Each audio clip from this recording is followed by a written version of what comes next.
Այսօր զրուցում ենք իրանագետ Տիգրան Դավուդյանի հետ։ Շնորհակալություն, որ մեր հյուրն եք։ Պարոն Դավուդյան, վերջին մեր զրույցի ժամանակ դուք ասացիք, որ կանխատեսում արեցիք, վատագույն սցենարի կանխատեսում,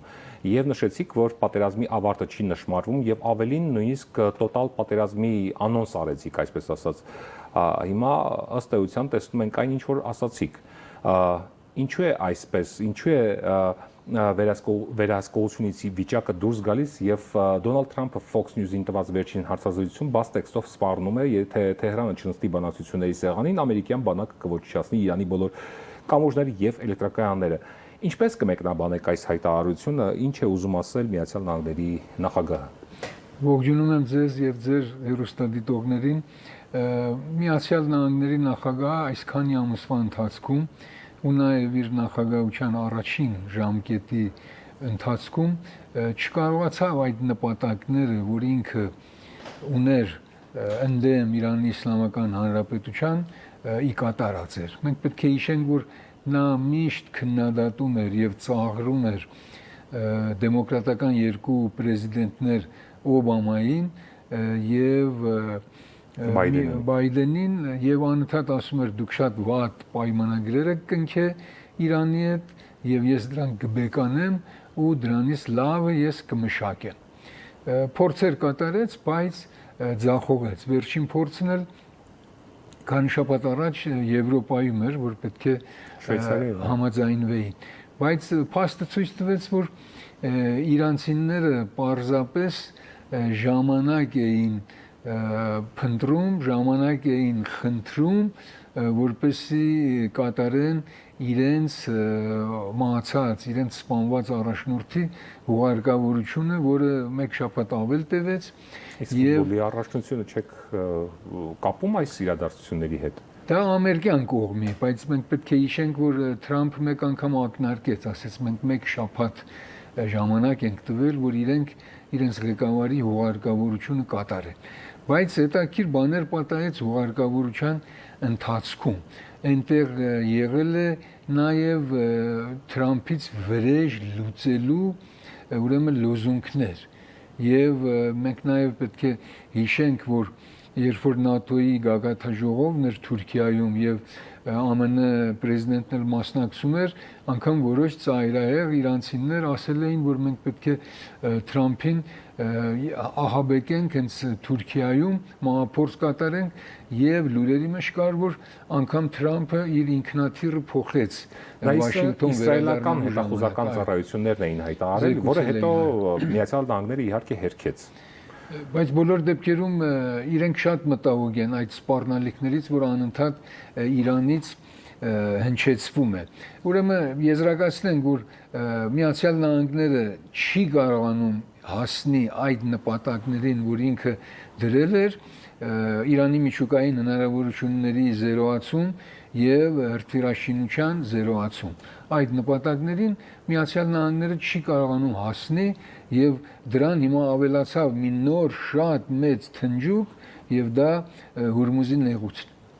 ՄԱԿ-ում Իրանի ներկայացուցիչը պաշտոնական նամակ է հղել Անվտանգության խորհրդին, հայտարարելով, որ Իրանը փաստագրել է Միացյալ Նահանգների կողմից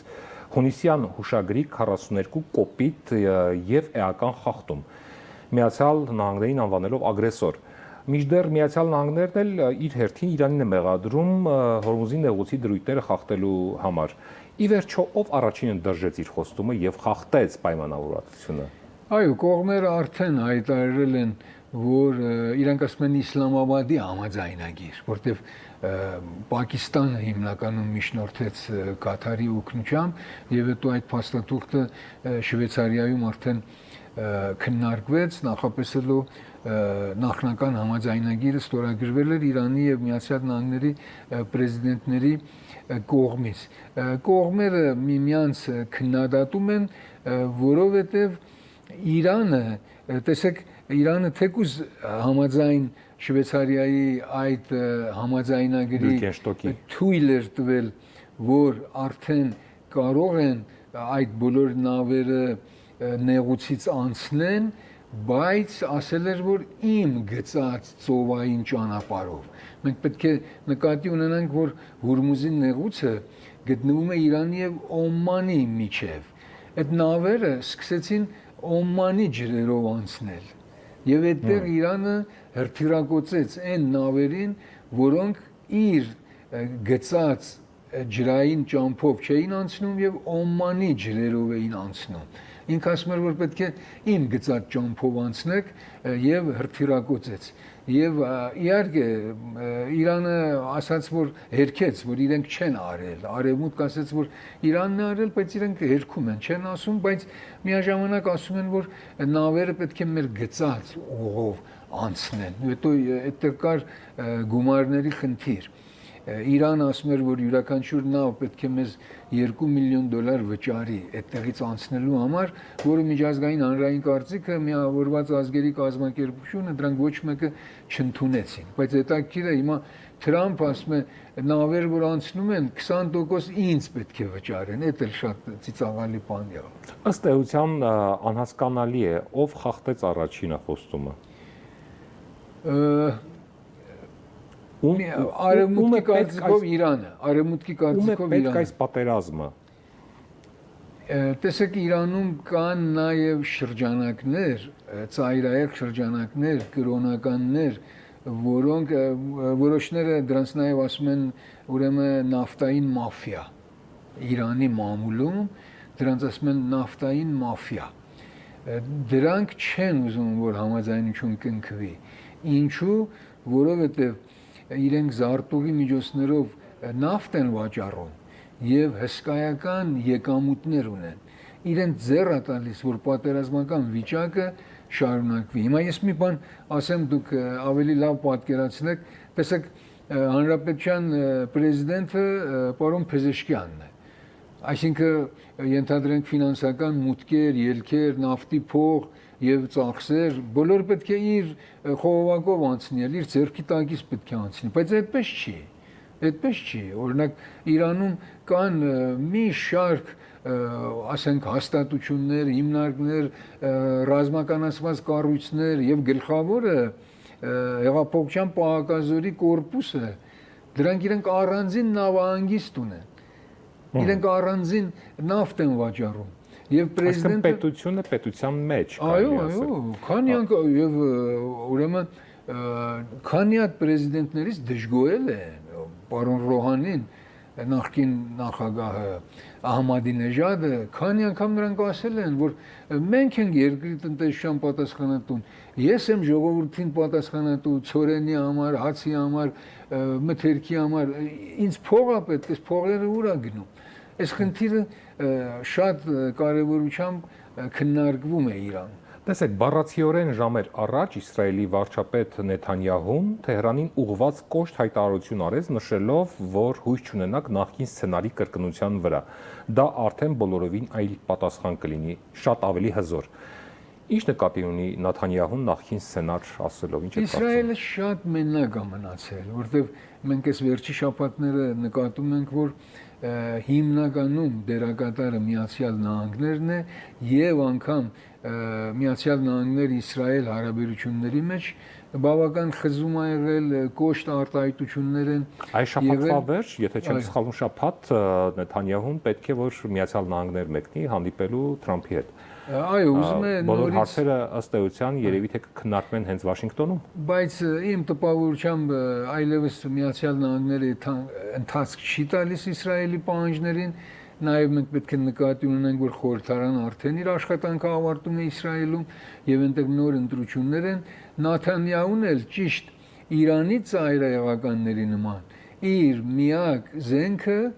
վերընտրվելու համար արտաքին թշնամի ստեղծելն է եւ լավագույնը դա պատերազմական վիճակն է։ Իսկ այդ որ ասել են նույնը չի լինի, մենք պետք է նկատի ունենանք, որ թե 12 օրյա պատերազմի ժամանակ, թե 40 օրյա պատերազմի ժամանակ միշտ Իսրայելը եւ Միացյալ Նահանգները ու նաեւ Իրանը խուսափել են, որ արդյունաբերական կենտրոնները, ասենք գործարաններ, էլեկտրակայան, դրանք ոչնչացնեն ռմբահարեն։ Բացառությունը երկու դեպք եղավ, մեկը Իրանի պողպատաշինությունն էր, մեկը գազի արդյունաբերությունը։ Այսինքն նախկին սցենար ասելով նկատի ունի այն, որ արտադրական որևէ օբյեկտ չի արտիրակոծվել, իսկ այժմ ավելի հզոր հարված լինելու դեպքում նաև դրանք կոչնչացվեն։ Միացյալ Նահանգներն էլ ակնարկեց, դուք էլ այն սկզբում կարդացիք, որ Թրամփն էլ ասաց, որ էլեկտրականներ եւ կամուրջները։ Այո, էլեկտրական եւ կամուրջը արդեն մի քանի անգամ ռմբակոծել են գնացքի կամուրջներ, մի անգամ Ատրպատական նահանգում, այս անգամ էլ Խորասան նահանգում ռմբակոծել։ Թրամփը հայտարարել է, որ Իրանի ղեկավարությունը ստում է բացարձակապես ամեն ինչում, երբ ասում է, թե չի ձգտում միջուկային զենքի ստեղծմանը։ Որտե ճշմարտությունը պատերազմի այս ծայրահեղ փուլում, ասենք Իրանը միթե չի գնա իր պատմության մեջ ամենա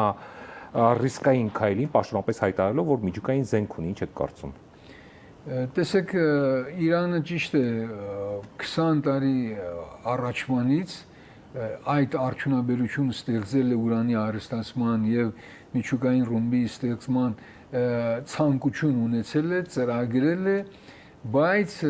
քանի որ մի անգամ Իրանի առաջնորդը հայտարարել է, որ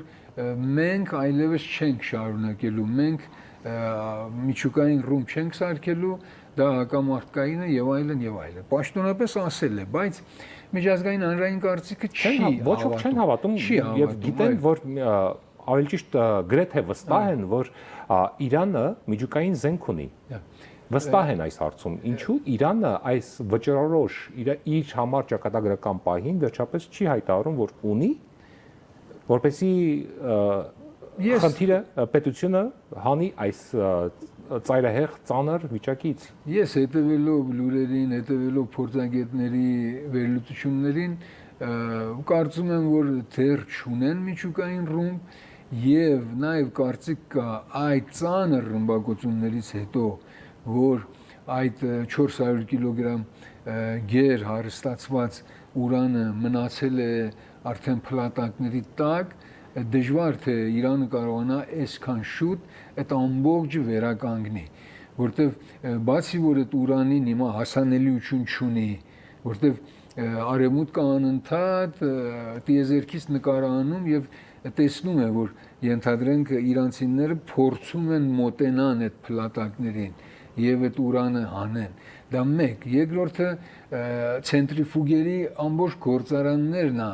Միացյալ Նահանգները ոչնչացրել։ Այնպես որ հիմա միայն ուրանի լինելը բավական չի, պետք է այդ կից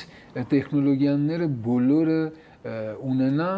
կարծիք կա, որ դեռ այսքան շուտ Իրանը հնարավորություն չի ունենա այդ ամբողջը շուտով վերականգնի։ Իրանի դաշնակից պետությունները, մասնավորապես Ռուսաստանը, ինչ է կարծում կմիջամտի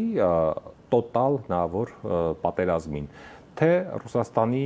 որովհետև կարծիքներ կան, փորձագիտական շրջանակները նշում են, որ Ռուսաստանի այս պահին ձեռնտու է Մերձավոր Արևելքում այս պատերազմական իրավիճակը, որովհետև Միացյալ Նահանգների ուշադրությունը կենտրոնացած է ամբողջությամբ Մերձավոր Արևելքի վրա եւ ոչ թե Ուկրաինայի։ Տոտալ պատերազմին չի օժանդակի, ոչ, բայց դուք շատ հետաքրքիր խնդիր մատնանշեցիք, մենք պետք է հիշենք, որ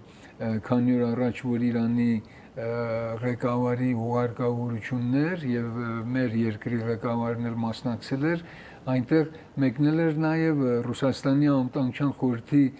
նախագահ պարոն Մեդվեդևը եւ Մեդվեդև Թեհրանում ինչ էր ասել էր դուք արդեն միջուկային ռումբ ունեք եւ այդ միջուկային ռումբը Հորմուզի նեղուցն է, այսինքն անուղակի հասկացրել է իրենց, հասկացրել է, որ դա շատ կարեւոր ազդակ է եւ օգտագործեք դա։ Ուղղություն է տվել, որ դուք այդ ուղղությամբ առաջնորդվեք եւ տեսնում ենք, որ իրանցիները հենց այդպես էլ անում են։ Ոչ մի գնով չեն ուզում, որ նեղուցում անգամ մի սանտիմետր զիջեն։ Ասում են դա պետք է մեր հսկողության տակ լինի, գումար էլ պետք է ստանանք, օրինակներ էլ տալիս են որոշ երկրներից, ասում են դա պետք է մեր հսկողության տակ լինի, մյուս կողմից էլ աշխարհը, ՄԱԿ-ը, Միացյալ Նահանգները ասում են, որ դա միջազգային ջրեր է, դուք իրավունք չունեք, որ այդտեղ հսկողություն ունենաք։ Հարավային Կովկասին առաջիկայում որևէ վտանգ սպառնում է։ Եթե դա էլ մենք մեկ անգամ ցեզ հետ քննարկել ենք, որտեղ այստեղ Թուրքիայի եւ Իսրայելի ուրեմն խնդիրն էլ կա։ Հիմա տարածաշրջանում ավելի շատ ազդեցիկ է Թուրքիան, բայց մենք տեսնում ենք, որ Իսրայելն է ուզում փոխարինի Թուրքիային, եւ այս ամբողջ մրցակցությունը մենք տեսնում ենք Թուրքիա-Իսրայել այդ շարքում հետաքրքիր է նաև մեր ցեղասպանության խնդիրը, այդ բոլորը կախվեց։ Այո, այդ բոլորը դրա համար է, որ եթե Իրանում փոփոխություններ լինեն, Իսրայելի հեղինակությունը Իրանում կբարձրանա։ Եվ եթե Իսրայելի հեղինակությունը բարձրանա, պարզ է, որ Թուրքիան այդտեղ պետք է դիրքերը զիջի։ Եվ դրա համար մենք տեսնում ենք, որ Թուրքիան շատ պահպանողական է մոտենում։ Թուրքիան միշտ ուզում է, որ այս իրավիճակը մնա, պատերազմը չշարունակի, որտեղ անընդհատ մտահոգ է իր տարածքային ամբողջականության համար, իր քրդական հարցի համար, իր տնտեսության համար, այդ բոլորի համար ինքը մտահոգ է եւ չի ուզում, որ կացությունը փոփոխվի, որտեղ գիտի, որ այդ դեպքում Իսրայելի հեղինակությունը տարածաշրջանում կշատանա եւ ինչպես դուք ասում եք, նաեւ հարավային Կովկասում մենք պետք է հիշենք նաեւ, որ Իսրայելը Ադրբեջանի նավթի գլխավոր գնորդը Իսրայել։ Պարոն Դավուդյան, դուք Իրանի ժողովրդի մտածողությանը, պատմությանը քաջածանոթ եք եւ հետաքրքիր է իմանալ Հայաստանի վարած քաղաքականությունից Իրանում իրանցիները գոհ են արդյոք ինչ կարծիքներ են հնչում սովորաբար, ինչ են ասում հայերի մասին։ Ընդհանուր առմամբ շատ դրական են մոտենում, բայց պարզ է, այնտեղ էլ կան արևմտամետներ եւ կան, ասենք, ռուսական, չինական կողմնորոշում ունեցող ուժեր։ Այդ շարքում նաեւ նրանք, որ հիմա երկրի ղեկին են, դուք հիշում եք, ասենք, երկրի առաջնորդի խորհրդականը, որը Հայաստանի թրիփի հարցով մի քիչ ավելի կոշտ դիրքորոշում ունեցավ։ Նրանք, որ հակաարևմտյան ուժեր են, նրանք այս թրիփի հարցով ավելի թունդ են արտահայտվում եւ մասամբ էլ քննադատում են մեր իշխանություններին։ Բայց նրանք, որ ավելի շատ ուզում են, որ արևմուտքը դերակատար լինի Իրանի հարցերում, նրանք մեզ ավելի լավ են վերաբերվում։ Շնորհակալություն մեր հարցերին պատասխանելու համար։ Մենք զրուցում էինք իրանագետ Տիգրան Դավուդյանի հետ։ Ցտեսություն։